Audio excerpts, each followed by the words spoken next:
What's going on, guys? All right, up on the dyno today, 6 Gen ZL1, 1LE, walking over there right now. Let's go take a look at it. So this car, I've done videos on this car before. So this car is now back for port injection. So now we have a, obviously we still got this 2650 on this car. I'll go over everything on this car again, just in case you haven't seen the other videos on it. So this is our stage 2 package on our LT4. Stage 2 package is getting into the top end of the engine, so heads cam. And we also topped this off with a 2650, so this car already had a 2650 on it. And we obviously pulled that back off. We did ported heads. We did our stage 1 cam. So within our stage 2 package, you can do a stage 1, 2, and then up from there, 3 cams get into little not really streetable stuff, but you still can do it if you'd like. So this is a stage 2 package. Top end of the engine came off. This time around, so the car already had the 5-inch Roto-Fab. It's got a Nick Williams 103 throttle body, sorry. Ported snout to fit that throttle body, because at the time we were only getting 87 millimeter or 112 millimeter snout, so I made that into a 103 snout. 2650. Like I said, this car now has a 2-high PSI port injection system on it. So the plates sandwiched in between the supercharger and the heads. This is the fuel rail for it. It's kind of hard, but it's going to be kind of dark on my camera, but the rail sits here, and then the plates sit in between the blower and the cylinder heads. And they're just thick enough to fit a set of port injectors in there. You can kind of see them. And rails, we also added a 4 Innovations triple pump, triple 450, as this car will run flex fuel. So, yeah.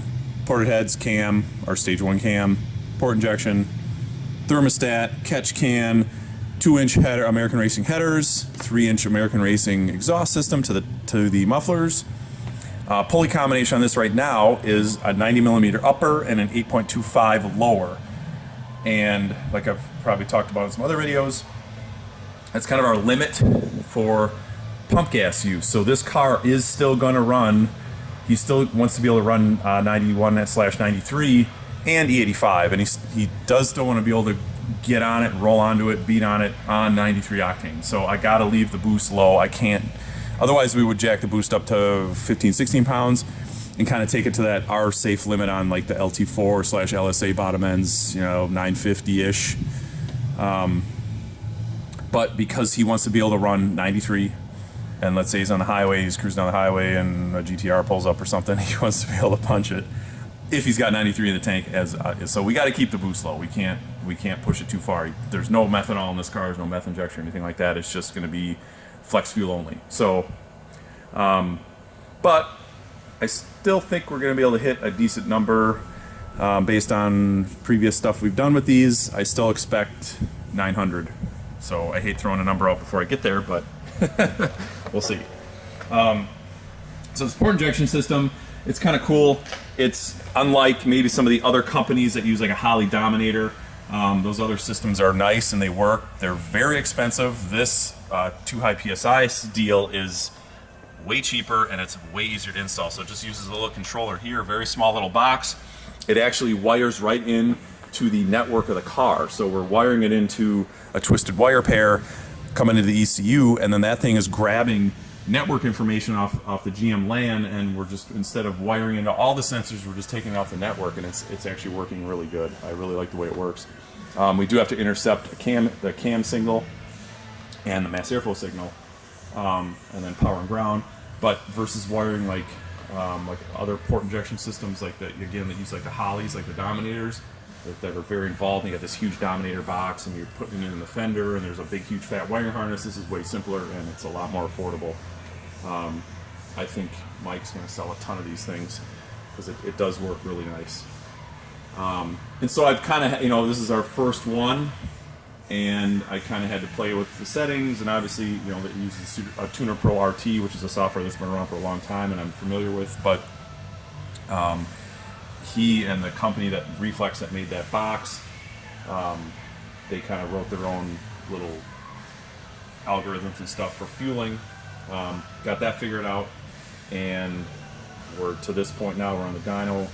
I've done some preliminary stuff with it, just kind of the transitional from where you're just on the DI injectors to where the port injectors come in and out, and I've got that all smoothed out and set up. So now I'm going to get into some wide open throttle full pulls, and we can see what kind of numbers we're going to make from there. So I don't have a ton of time. I got a bunch of other stuff to do on top of learning this kind of new system for us. So the video might be a little short on this, but we'll come back after I've done some pulls on pump gas and drain that out, and then blended in some ethanol, get the ethanol content up to 75-ish, maybe 80%, somewhere in there, like he's going to see at his pumps. He's Wisconsin and Florida, and then we'll look at some dyno numbers and see where we get with this port injection system. I'm super excited, and we've done some big DI injectors before, and this is way, because you're retaining stock DI injectors that drive nice, and we're not messing around with data and some of those aftermarket DI injectors that's kind of skewed and doesn't work very well. This system will just sit idle until you need the fuel. So you're running on just the stock DI injectors, and the drivability is really good like stock. So I'm gonna put the camera down. I'm gonna get this worked up, some wide open throttle, and we'll take a look at some final numbers and see where we end up.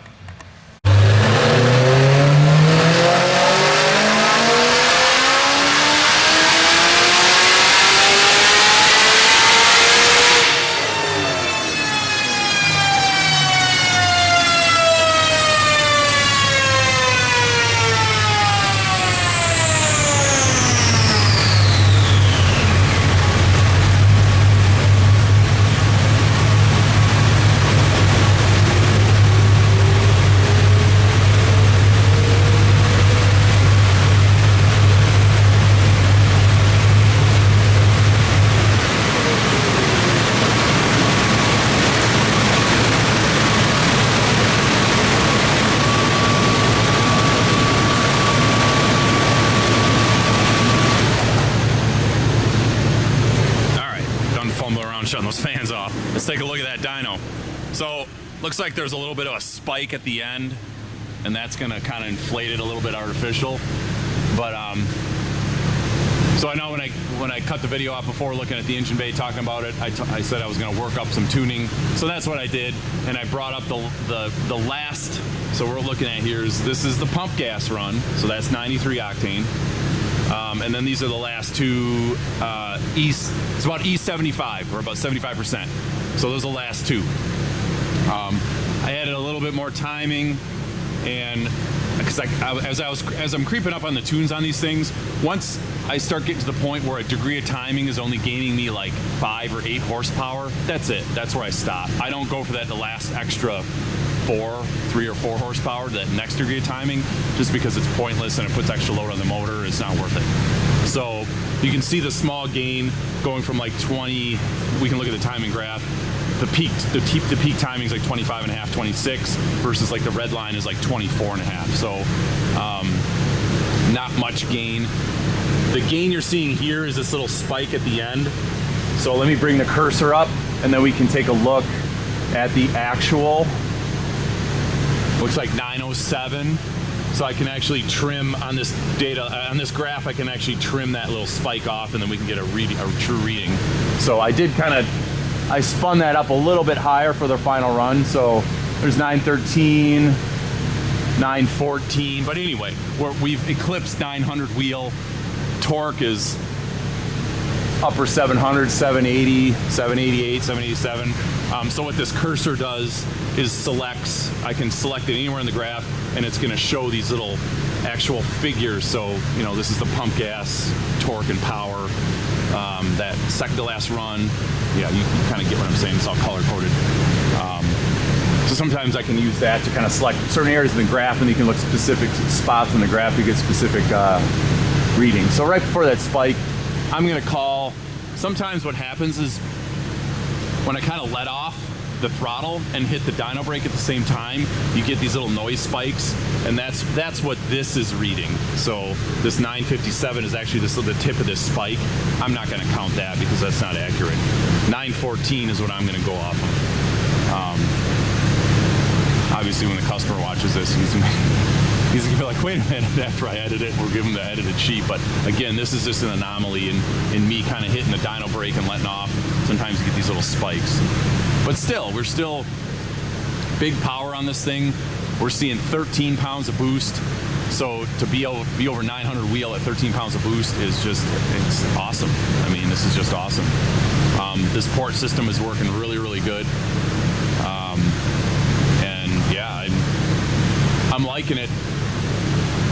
So this will be, this car did run a 9-second, we ran 9s with this car on a race gas tune without the cam. So just the 2650 exhaust and the big Gulp with the big throttle body. We got into the high 9s and I was making like 830 or 840 at the wheels. So this, with a tire on it and some good D8, this should be, I don't know, 960s, 970s, something like that, hopefully. Again, I hate calling out numbers before it actually happens, but that's the prediction. So yeah, that's looking good. We got to where we wanted to be. So let's take a look at the dyno or the data log. Get my car here. So yeah, I'm pretty aggressive with the timing. I mean, again, like I said, that red plot on the dyno graph was a degree less kind of all across the board. And I mean, it looks like I picked up a little bit. Again, I revved this run a little higher out to like 72 versus like I have the limiter set at 72, so I took it like right to the limiter, and that might have been part of that spike too. The limiter was just barely kicking in as I touched the dyno brake to stop the run. Air fuel, you can see I'm like low 0.8s, 0.81, 0.79. It's kind of, you know, jumped back and forth a little bit. Once we moved to port injection, you know, those DI cars, when we're just on the DI injection, you can get like really super flat air fuel plots. Once you add that port injection in there, since you're kind of shearing fuel off the intake valve, your mixture starts to kind of jump around just a little bit. Not quite as precise, but it works. Yeah, timing, just barely touching 26 degrees at the very top at 7,000. Boost, you can see that's about 13 pound, maybe a smidge over 13 pounds at 7,000. I usually set these cars up to shift right around up there, right about 7,000 RPM when they keep building power like this. I mean, that dyno plot, you can see it's still just flat. I mean, it's kind of flattening out after, you know, after 6,800 or so, but it's still climbing a smidge, so we can rev them. Again, stock bottom end though, I don't want to push. I don't like pushing stuff super hard. Ethanol content, we're right at 75%. We've been buying 98% ethanol from a local oil and fuel supplier, and then I just blend that in to because the pumps around here have been terrible. They've been like under 70% around us, and we got customers local-ish customers that drive maybe 50 miles, 100 miles, and some of these guys are getting 75, 78, 80%. So we can blend it up using that 98%. We can blend it up with pump gas and get our mixtures where we want to be, so we're matching when our customers are remote. Like I said, this guy goes to Florida, and I know in Florida guys are getting closer to 80%. So anyway, so yeah, this is looking really good. Again, that port injection system, it's pretty cool. It just uses Tuner Pro. Actually, it's still logging here. Let me stop that. That was my other log. Let me just save this one bear with me here while I'm kind of working at the same time. I hate when I edit these videos, I hate cutting and pasting and chopping, and so I try to just do all this stuff as I'm going, and I know kind of sometimes it makes these videos a little long, but so yeah, then we can, I gotta remember how to do this. Tools. Maybe I won't get there if this is gonna bore you guys too much.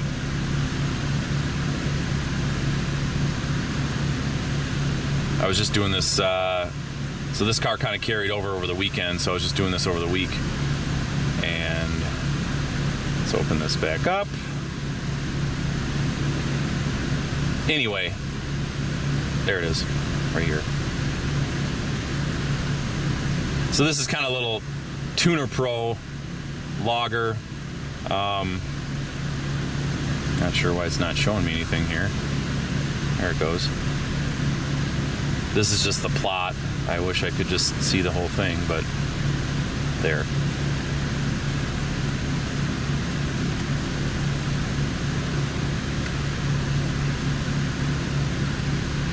I'll just pause it and I can kind of go back. So I'm not logging a whole ton of stuff with this, just like the injection pulse width. Gotta find where the pull is. I don't know why it's blank. Sorry, guys. There it is. So this is the RPM line. This is the pulse width. This is the MAF hertz, since we're using, it's a MAF referenced.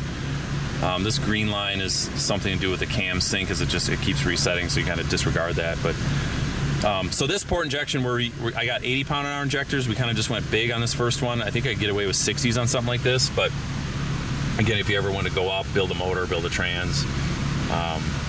So this is pretty simple. I mean, maybe some of you watching have played with some of these older style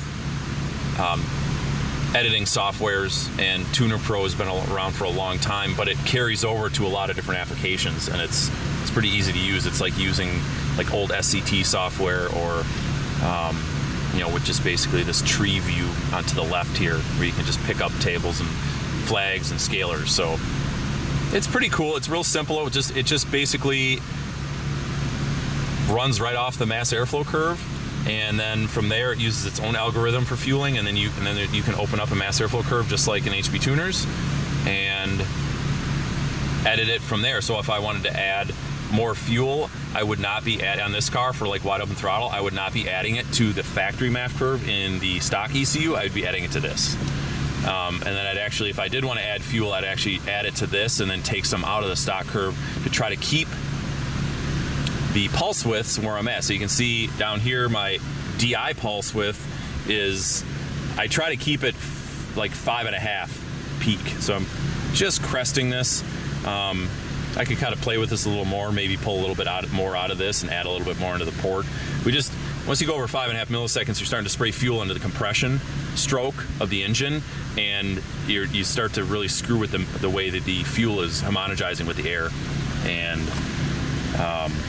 then you start getting incomplete combustion, and the dyno, it really shows in the dyno curve. So 5.5 milliseconds is, you know, starting from top dead center on the intake, is finishing at 6,000 RPM, is finishing just past bottom dead center. So not much past bottom dead center. Any more than that, again, once the intake valve closes and you actually start to compress air, you're forcing the fuel back into the injector, and you start to screw with the mixture. So, but yeah, as this sits with the way this is set up now, this is like perfect. So, all right, we'll stop nerding about that. Wrap this up. Take a look at that graph one more time. So again, pump gas, and these two runs here are the are on E75. So it's looking really nice. I think that'll wrap it up for this one. I got to get it out on the street and make sure the trans shifts with the extra power correctly still. Just because I got to kind of play with the torque tables when I pull fuel out of the DI injectors to add fuel to the port injectors, again, to nail that kind of 5.5 millisecond. So awesome. Thanks for watching, guys, and keep checking back for more videos. There'll be more down the line. We got more of this port injection stuff coming up. I got another one that we're going to maybe jack up a little higher. The customer wants to push a little further, so he's into maybe just running only E85. So maybe we can see closer to a 4-digit number. I don't know if I'm going to push stock bottom end that far, but we can get close. So stay tuned.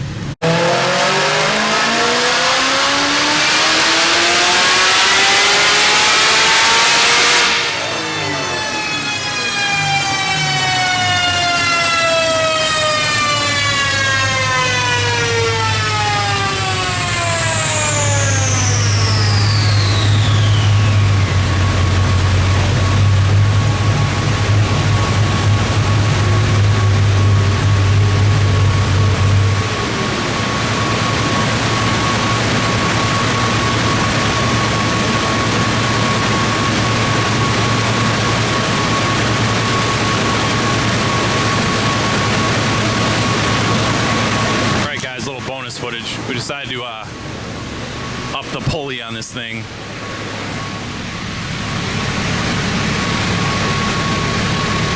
Added a little bit of boost just to see where we'd end up at some, you know, I think we hit about 17 pounds there.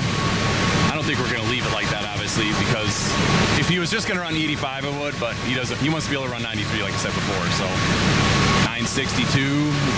I did kind of back to back just to see where we're at fueling wise. Torque 850. So yeah, we picked up quite a bit. We picked up 50 wheel. So that's looking pretty nice. I'm real conservative on the timing, from like low 20s, 21, 22. I don't want to go any higher than that, just because we're leaning on the bottom end pretty hard in my eyes. So just a little bonus footage to see what it'll do on a little more boost. Yeah, so I could probably add a degree or two of timing, but again, stock pistons,